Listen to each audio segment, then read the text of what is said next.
Karakteristik kota ada 8, yaitu 1.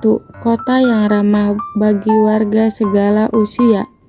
2. Kota yang ramah terhadap perbedaan gender. 3. Kota yang ramah terhadap warga berkebutuhan khusus. 4. Kota yang tidak ada diskriminasi SARA. 5. Kota yang ramah terhadap kaum miskin. 6. Kota yang tidak merugikan wilayah lain yang terkait, justru ikut menyejahterakan. 7. Kota yang menjaga peluang generasi mendatang untuk memenuhi kebutuhan mereka. 8. Kota yang memelihara keanekaragaman hayati. Kota dapat diklasifikasikan berdasarkan jumlah penduduk dan fungsinya. Klasifikasi berdasarkan jumlah penduduk: kota kecil dengan jumlah penduduk 20.000 sampai 50.000 jiwa, kota sedang dengan jumlah penduduk 50.000 sampai 100.000 jiwa, kota besar dengan jumlah penduduk 100.000 sampai 1 juta jiwa, kota metropolitan dengan jumlah penduduk 1 sampai 5 juta jiwa, kota megapolitan dengan jumlah penduduk lebih dari 5 juta jiwa.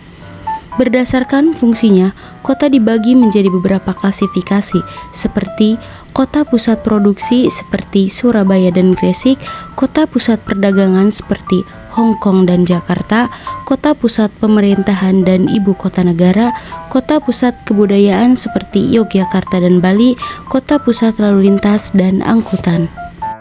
Struktur kota. Struktur kota dapat diartikan sebagai struktur ruang dan pola ruang yang ada di dalam sebuah kota. Beberapa bagian struktur kota diantaranya: 1. Daerah pusat kegiatan atau CBD yang merupakan inti kota dan memiliki intensitas kegiatan komersil dan pemerintahan yang tinggi. 2.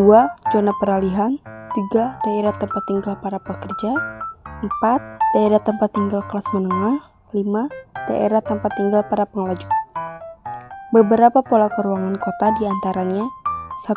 Pola sentralisasi, yaitu pola keruangan kota yang kegiatannya cenderung bergerombol atau mengelompok di satu wilayah induk. 2. Pola desentralisasi. 3. Pola nukleasi. 4. Pola segresi. Permasalahan kota. Permasalahan yang sering terjadi di kota-kota antara lain permasalahan lingkungan. Kota-kota memiliki masalah lingkungan yang besar seperti banjir, polusi udara, pengelolaan sampah, limbah, dan kurangnya sumber air bersih. Permasalahan transportasi, kemacetan, lalu lintas merupakan masalah yang kerap dihadapi kota-kota besar. Selanjutnya, poin yang ketiga adalah permasalahan permukiman. Padatnya pemukiman dapat menyebabkan perkampungan kumuh.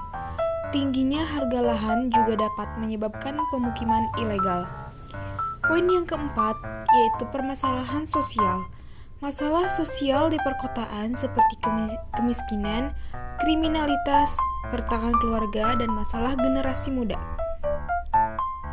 Poin yang kelima adalah permasalahan urbanisasi. Pertumbuhan populasi yang cepat dapat menyebabkan masalah urbanisasi. Poin yang terakhir adalah permasalahan eksploitasi. Sumber daya alam eksploitasi. Sumber daya alam di kota-kota besar dapat mengurangi potensi persediaan pangan.